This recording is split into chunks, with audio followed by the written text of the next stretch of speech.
Voici un tuto pour réaliser ce petit paletot qui est réversible et multitaille. Alors, pour réaliser ce petit paletot, vous avez besoin de 3 tissus différents, 70 cm de chacun des tissus. Donc, on est sur des tissus en 110 de large. Si vous avez des tissus en 150 ou en 140, eh bien, vous avez besoin seulement de 2 tissus et toujours 70 cm des deux.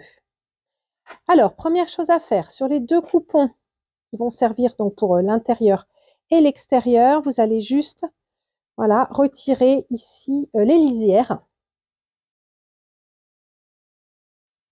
Et dans le dernier coupon, donc qui va servir pour les bords de manche, je vais couper 2 morceaux de 40 par 70 cm.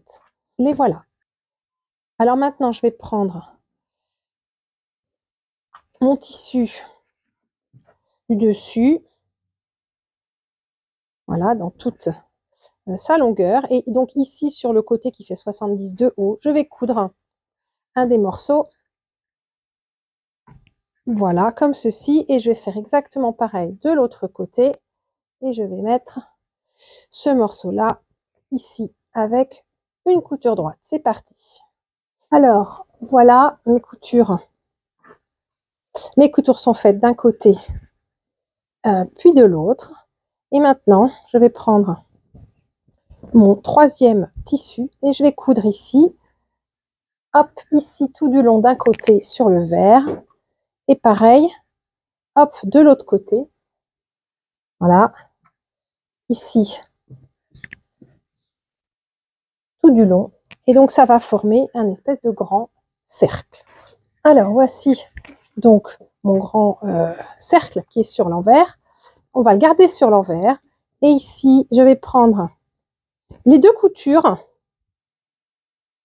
que je vais épingler. Donc, je vais avoir un pli ici à la moitié de ce morceau de tissu.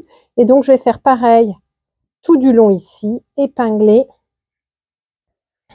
et coudre exactement pareil de l'autre côté. Donc, normalement, je vais retrouver ici mes 2 coutures qui vont correspondre et le pli.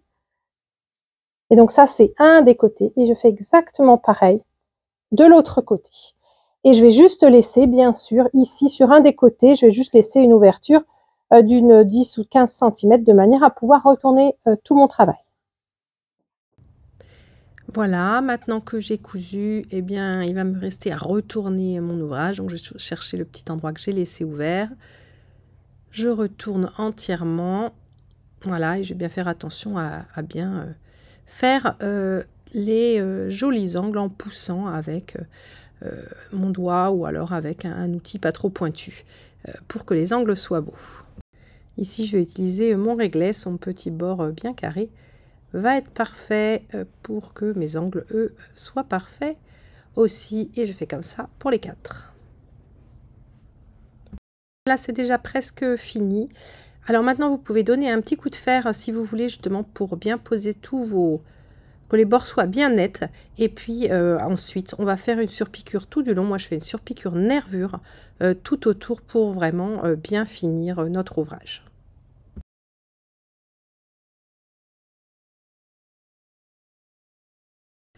Voilà, et bien nous en sommes à la dernière étape.